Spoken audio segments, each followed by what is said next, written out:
Hi friends, welcome to our channel. Let's know it.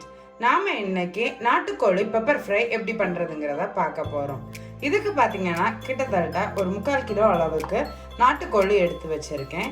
அது கூடவே ஒரு 7 இருந்து 8 போல சின்ன வெங்காயம், அப்புறமா 2 மீடியம் சைஸ் பெரிய வெங்காயம், 2 கிரீன் சில்லி இந்த மாதிரி ரெண்டா ஸ்லிப் பண்ணி எடுத்திருக்கேன். ஒரு சின்ன தக்காளி, ஒரு சின்ன டேங்கி ஃப்ளேவர் கொடுக்கறதுக்காக எடுத்து வச்சிருக்கேன்.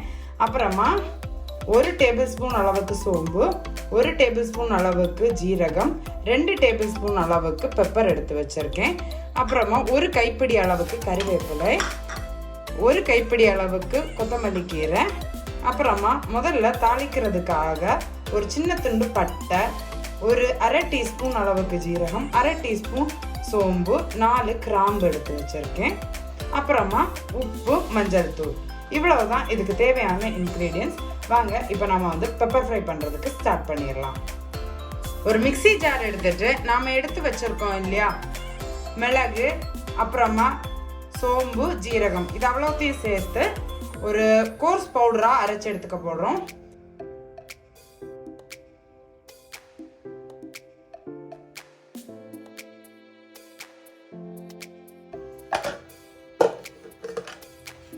மசாலாவை இடிச்சு எடுத்துட்டு வந்துட்டேன். இந்த அளவுக்கு ஒரு கோர்ஸ் பவுடரா அரைச்சு எடுத்துக்கோங்க. முடிஞ்ச அளவுக்கு மசாலாவை ஃப்ரெஷ்ஷா அரைச்சு எடுத்தீங்கன்னா நம்மளோட பெப்பர் சிக்கன் சூப்பராகவே வரும். இப்போ பெப்பர் சிக்கன் பண்றதுக்கு ஸ்டார்ட் பண்ணிடலாம். ஒரு கடாய் எடுத்து ஹீட் பண்ண வச்சுக்கலாம். கடாய் சூடானதுமே அதுல ஒரு 2 இருந்து 3 டேபிள் ஸ்பூன் அளவுக்கு ஆயில் சேர்த்துக்கோங்க. நீங்க குக்கிங் யூஸ் பண்ற எந்த ஆயில் வேணாலும் சேர்த்துக்கலாம். நான் இன்னைக்கு கோகனட் ஆயில் தான் யூஸ் பண்ணியிருக்கேன். நல்லெண்ணெய் யூஸ் பண்றது இன்னுமே நல்ல டேஸ்டியா இருக்கும். எண்ணெய் சூடானதுமே அதுல நாம எடுத்து வச்சிருக்கோம் இல்லையா கரம் மசாலா ஐட்டம், அதை சேர்த்துக்கலாம்.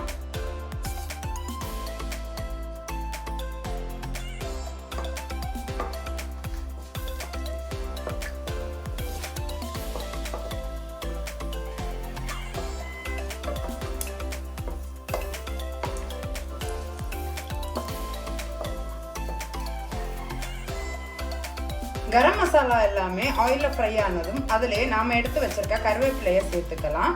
கிட்டத்தட்ட பாதி அளவுக்கு கறிவேப்பிலையை நான் இப்ப சேர்த்துக்க போறேன்.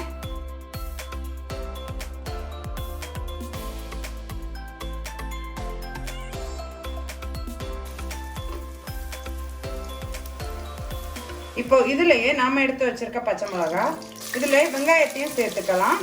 நம்ம எடுத்து வச்சிருக்க சின்ன வெங்காயம், பெரிய வெங்காயம் ரெண்டையுமே இதுல சேர்த்துக்கலாம்.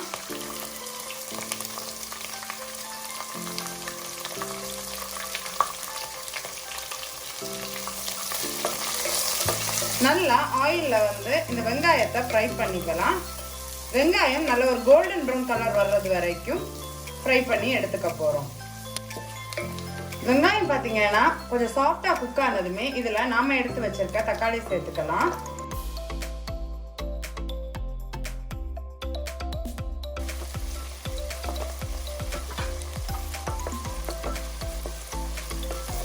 தக்காளி சேர்த்ததுமே இதுல நாம எடுத்து வச்சிருக்க உப்பு, மஞ்சள் தூளை சேர்த்துக்கலாம்.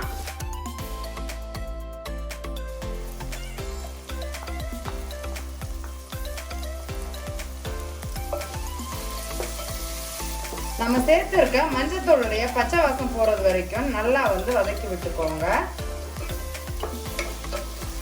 இப்ப பாத்தீங்கன்னா வெங்காயம், தக்காளி எல்லாமே நல்லா வதங்கிருச்சு. இந்த ஸ்டேஜ்ல நாம எடுத்து வச்சிருக்கோம் இல்லையா நாட்டுக்கோழி, அதை சேர்த்துக்கலாம்.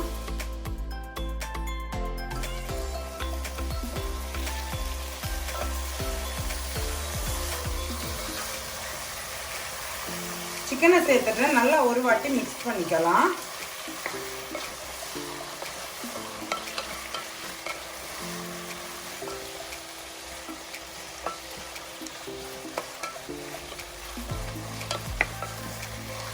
ஒரு வாட்டி மிக்ஸ் பண்ணிட்டு லிட் வச்சு கவர் பண்ணிடலாம். ஒரு லிட் வச்சு கவர் பண்ணிட்டு ஒரு 5 நிமிஷம் அப்படியே குக் பண்ணுங்க. சோ தட் அந்த சிக்கன்ல இருக்கக்கூடிய மாய்ஸ்சர் எல்லாமே லூசன் அவுட் ஆகி வரும். இப்போ பாத்தீங்கன்னா கிட்டத்தட்ட ஒரு 5 நிமிஷம் போல ஆயிருக்கு. பாத்தீங்கன்னா சிக்கன்ல இருந்து தண்ணி விட்டு வந்திருக்கு. இந்த ஸ்டேஜ்ல 1 டேபிள் ஸ்பூன் அளவுக்கு இஞ்சி பூண்டு பேஸ்ட் சேர்த்துக்கலாம்.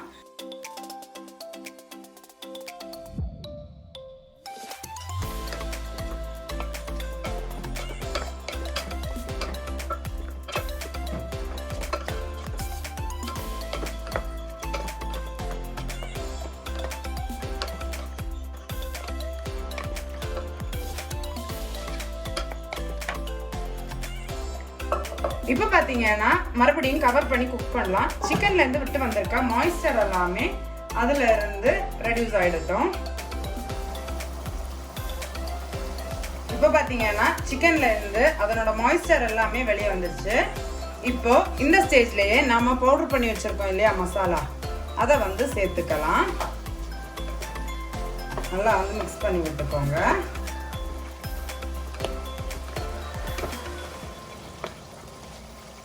இது கூடவே கொஞ்சமா தண்ணி சேர்த்துக்கலாம்.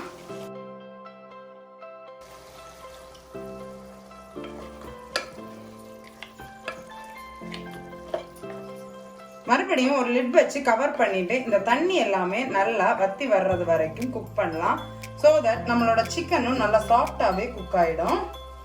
இந்த ஸ்டேஜ்ல நாம எடுத்து வச்சிருக்க பாக்கி கருவேப்பிலையும் சேர்த்துக்கலாம்.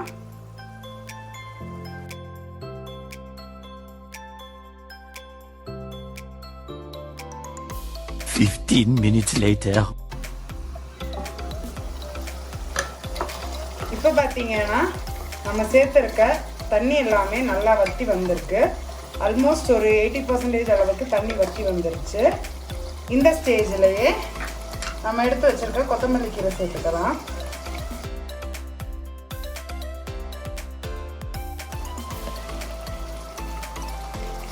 இப்போ நல்லா கலந்து விட்டுக்கலாம்.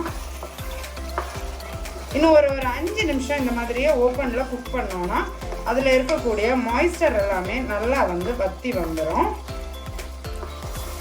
அவ்வளவுதான், நம்மளோட பெப்பர் ஃப்ரை வந்து ரெடி ஆயிடுச்சு. இன்னும் ட்ரையா வேணும்னா ட்ரையா எடுத்துக்கலாம். எனக்கு இந்த கன்சிஸ்டன்சில வேணும். ஸோ தட் நான் வந்து அடுப்பை ஆஃப் பண்ணிக்க போறேன்.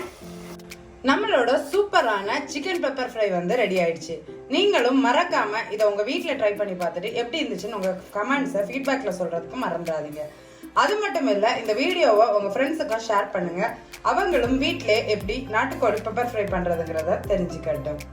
நம்மளோட சேனலுக்கு இது வரைக்கும் சப்ஸ்கிரைப் பண்ணலன்னா மறக்காம சப்ஸ்கிரைப் பண்ணிக்கோங்க. அப்பதான் நான் ரெகுலரா போஸ்ட் பண்ற வீடியோஸோட அப்டேட் உங்களுக்கு வரும். சீக்கிரமாவே இன்னொரு இன்ட்ரெஸ்டிங்கான ரெசிபியோட உங்களை மீட் பண்றேன். Bye friends, thank you.